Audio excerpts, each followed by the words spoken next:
Guys Redmi बहुत ज्यादा famous है और Redmi के कुछ फोन्स तो उससे भी ज्यादा फेमस है, जैसे कि Redmi Note सीरीज हो गई और Redmi की नंबर सीरीज जो है वो, उसमें स्पेशली जो प्राइम वाले सीरीज है। तो भाई Redmi 10 प्राइम जो अभी 13 तारीख को मेरे पास आया था, उसी दिन मैंने अनबॉक्स करके अपना सिम कार्ड, अपना पूरा डेटा इसके अंदर डाला था एंड तब से मैं इसको यूज कर रहा हूँ। आज तारीख है 22, तो बेसिकली लगभग 8-9 दिन हुआ है मेरे को इसको यूज करते हुए एज अ मेन फोन। मैं आपको सारी बातें बताने वाला हूँ कि भाई ये फोन है कैसा, लेने लायक है या नहीं, पैसा डालने लायक है या नहीं, सब कुछ बताने वाला हूँ एंड थोड़ा सा कंपेयर भी करेंगे हम इसको इस Infinix Hot 11s से। So hey, what's up guys, my name is Zahir and this is a full review of this Redmi 10 Prime. So let's begin.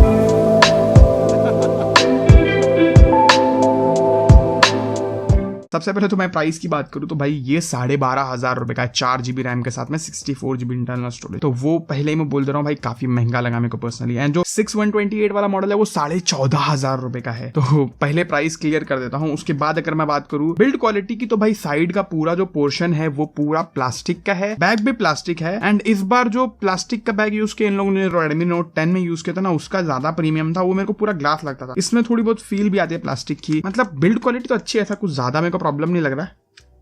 ये तो भाई ऑलमोस्ट सब फोन में प्लास्टिक वाले में आती है फीचर चरचराहट के, तो मैं उससे ज्यादा तकलीफ नहीं है, लेकिन जो फील है वो उतना प्रीमियम नहीं है जितना Redmi Note 10 की फील है। और वो मैंने ये फोन से भी सस्ते प्राइस में खरीदा था 12,000 रुपए में, अब वो फोन का प्राइस 14,000 कर दिया इन लोगों ने, तो बात अलग है। लेकिन जो ओवरऑल बिल्ड क्वालिटी उसमें कोई प्रॉब्लम नहीं है, मतलब इतना खास नहीं है, लेकिन ऐसा बोलूंगा कि बुरा भी नहीं है। बट जो डिजाइन है इसका वो बहुत ही ज्यादा तगड़ा है। मेरे को बहुत सारे लोग पूछ चुके भाई कौन सा फोन है, कितने का है, क्योंकि ये जो कैमरा पूरा मॉड्यूल है S21 अल्ट्रा के लेवल के हिसाब से बनाया, मतलब काइंड ऑफ थोड़ा कॉपी करने की कोशिश की गई, एकदम बड़ा दिखता है, काफी बड़ा सा डिजाइन है, तो मतलब ऐसा लगता है कि भाई हाँ कोई फ्लैगशिप फोन है, तो ये चीज है। बाकी बिल्ड क्वालिटी एंड डिजाइन में ज्यादा शिकायत तो है नहीं। फ्रंट साइड की बात करूं तो भाई हमको यहाँ पर 6.5 इंच की फुल HD प्लस हमको एक LCD डिस्प्ले देखने को मिलती है जिसमें 90 हर्ट्ज का रिफ्रेश रेट है। सबसे ज्यादा डिसअपॉइंटेड तो मैं इसके डिस्प्ले से हूँ, मतलब डिस्प्ले की क्वालिटी ही नहीं अच्छी है, पता नहीं कैसा बनाया है, बहुत सारी जगह पे ओवर शार्पनेस दिखती है। I mean, बहुत बुरा नहीं है, लेकिन एक काइंड ऑफ एवरेज डिस्प्ले बोलते हैं ना वैसा है। स्पेशली भाई 12,000 में तुम लोगों ने पहले एमोलेड दिया, अब ये वाला गार्बेज दे रहे हो तो मजा नहीं आ रहा, उतना खास नहीं है जितना मैंने सोचा था। आप ब्राइटनेस भी देख लो, अब अगर आप आउटडोर में भी रहते हो तो डिसेंट ब्राइटनेस रहता है, आप ये मत सोचना कि बहुत ज्यादा ब्राइट रहेगा। अब व्यूइंग एंगल्स भी इतने कुछ खास नहीं है, लेकिन काम चल जाता है, मैं ऐसा बोलूंगा। काफी एवरेज सा डिस्प्ले, स्पेशली ये प्राइस को मद्देनजर रखते हुए, और गोरिल्ला ग्लास 3 का प्रोटेक्शन है, तो ये चीज तो काफी अच्छी है। बाकी उसके बाद अगर मैं इंटरनल्स की बात करूं तो भाई इसके अंदर हमको MediaTek का Helio G88 प्रोसेसर देखने को मिलता है, which is really good, but eMMC का स्टोरेज दिया हुआ है। सो बेंचमार्क की बात करूं तो भाई N22 में GPU तो चला नहीं था, इसके लिए 178 आया, नहीं तो 2 लाख के ऊपर डेफिनेटली इसका बेंचमार्क जाता है। एंड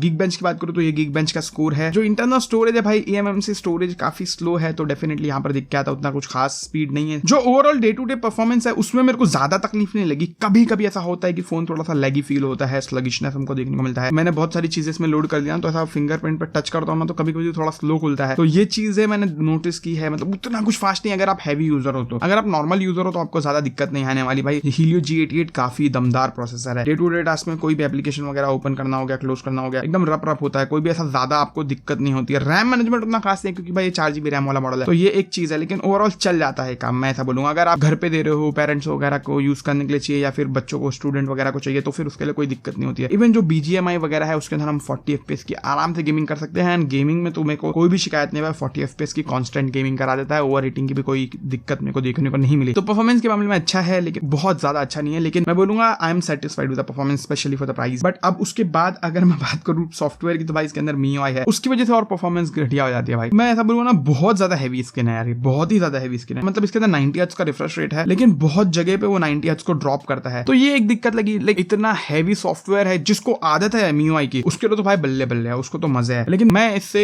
हैबिचुअल नहीं हो पाता हूँ। बहुत सारे ब्लोटवेयर वगैरह है, एड्स वगैरह तो आते ही हैं, तो उसको तो मैं जैसा आता है मेरे पास कोई भी फोन वैसे मैं तुरंत डिसेबल करता हूँ, लेकिन भाई है ऑप्शन वो सब, तो ये दिक्कत है। लेकिन स्मूथनेस में मतलब ऐसा कभी कभी होता है ना कि लाइक 90 हर्ट्ज से बार बार ड्रॉप होता ना, तो वो एक छोटा सा मेरे को लगता है प्रॉब्लम, लेकिन ओवरऑल काम चल जाता है, मैं ऐसा बोलूंगा। बाकी उसके बाद अगर कैमरास की बात करूं तो पीछे की साइड में हमको 50 मेगापिक्सल का मेन सेंसर देखने को मिलता है एंड 8 मेगापिक्सल का अल्ट्रावाइड सेंसर है, 2 मेगापिक्सल के 2 सेंसर दिए हुए हैं। फ्रंट में हमको 8 मेगापिक्सल का सेल्फी शूटर देखने को मिलता है एंड जो कैमरा क्वालिटी है डे लाइट में मतलब ओके सी फोटो लेता है। ऐसा 50 मेगापिक्सल बोला तो भाई बहुत ज्यादा अच्छा नहीं रहेगा, काफी काम चलाओ पिक्चर्स दे लेता है डे लाइट में। शटर स्पीड थोड़ी सी स्लो लगी, कभी कभी फोटो लेने के बाद गायब हो जाती है फोटो, तो ये सब चीजें हैं छोटी मोटी जो आप एक बजट फोन में एक्सपेक्ट करते हो कि भाई इतना फास्ट तो नहीं चलेगा, क्योंकि फ्लैगशिप जैसा तो एक्सपीरियंस नहीं नहीं मिलता है। लेकिन जो ओवरऑल मेन कैमरे का फोटो है वो काफी डिसेंट है। बट अगर मैं अल्ट्रा वाइड की बात करूँ तो वो भी मतलब अगर बहुत अच्छी लाइटिंग सिचुएशन है ना तो काफी डिसेंट सी फोटोज निकाल के देता है। अगर लो लाइटिंग रहती है तो काफी स्ट्रगल करता है। फ्रंट फेसिंग कैमरा तो डिसेंट है भाई, मैं बोलूंगा फ्रंट फेसिंग कैमरा इसका काफी अच्छा सा है, मतलब काम चल जाता है। तो या बाकी अगर बैटरी लाइफ की बात करूँ तो भाई इसके अंदर हमको 6000 mAh बैटरी मिलती है। तो ये एक बहुत बड़ी मेजर विन है इस फोन के लिए, क्योंकि वो 6000 mAh बैटरी भाई एकदम मजबूत चलता है। लाइक मैं अगर बताऊं आपको 2-2 दिन तक यूज करो, देखो एक्टिव 40 आवर्स, समझ रहे हो, 37 आवर्स, 30 आवर्स, 36 आवर्स। लेकिन स्क्रीन ऑन टाइम कम है, उतना ज्यादा मैं यूज नहीं कर पा रहा था। 3-3.5 घंटे का स्क्रीन ऑन टाइम है, इधर 8 घंटे का, इधर 5 घंटे का, इधर 4.5 घंटे का, 4 घंटे के आसपास का है। तो ऐसा बोलूंगा ना कि भाई अगर आप एकदम हैवी यूजर हो ना तो भी आराम से आपको 8 घंटे का 8.5 घंटे का स्क्रीन ऑन टाइम निकाल के देगा। अगर आप लाइट यूजर हो तो 2-2 दिन चलता है भाई, मेरा तो 2-2 दिन चला है। एंड अगर आप नॉर्मल यूजर हो ना तो आपका 1.5 दिन तो आराम से चलेगा भाई। बैटरी लाइफ इसकी बहुत तगड़ी है, लेकिन 18 वोल्ट का चार्जर दिया है जो काफी ज्यादा टाइम ले लेता है भाई इसको चार्ज करने को। तो ये एक दिक्कत लगा मेरे को। तो यूजुअली मैं क्या करता हूँ, रात में लगा देता हूँ, सुबह उठ के पूरे 100 जाता है, फिर चले आता हूँ, फिर दूसरे दिन ही लगाता हूँ। तो ऐसा है भाई। चार्जिंग टाइम में थोड़ा स्लो है लेकिन बैटरी लाइफ काफी फास्ट है, तो उससे मेरे को कोई शिकायत नहीं है। अब अगर मैं साउंड क्वालिटी की बात करूँ तो भाई इसके अंदर डुअल स्पीकर दिए हुए हैं।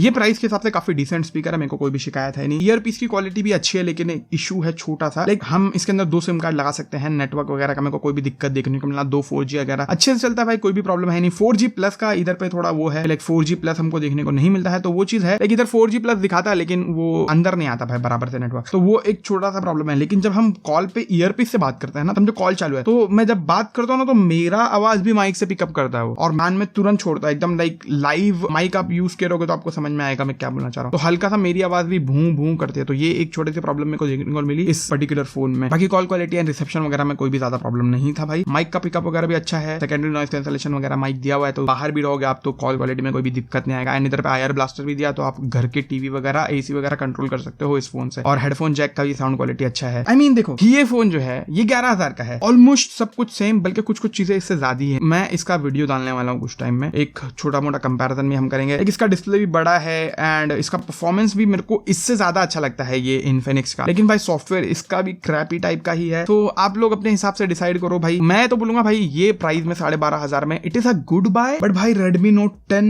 1500 रुपए लगा के हमको मिल जाता है, मतलब वो भी 464 वाला ही मॉडल है, लेकिन भाई उसमें एमोलेड डिस्प्ले है और फास्टर चार्जिंग है, बेटर कैमरा है, तो ये सब चीजें भाई देखनी पड़ती है। तो अगर आपको वैसा जमे तो भाई आप Redmi Note 10 प्रेफर कर सकते हो, एमोलेड डिस्प्ले वाला, वो बहुत ज्यादा झकास होगा। बाकी ये भी फोन ठीक ठाक है, आप मतलब अगर घर वर पे देना है तो उसके लिए आप कंसिडर कर सकते हो, बुरा नहीं बोलूंगा मैं इस फोन को, खाली प्राइस थोड़ा सा ज्यादा है। अगर यही फोन 11-11,500 का लॉन्च किया होता ना रेडमी ने, तो भाई बहुत अच्छा डील होता। वही जो 1,500 रुपए बढ़ा दिया इन लोग ने ना, इसके वजह से ये फोन थोड़ा सा माइंड से ऑफ हो गया। बाकी तो ओवरऑल फोन ठीक ठाक है। तो ये था मेरा full review of this Redmi 10 Prime। I hope आपको वीडियो पसंद आएगी भाई, पसंद आई तो लाइक शेयर सब्सक्राइब कर देना। Thank you so much for watching this video guys, bye.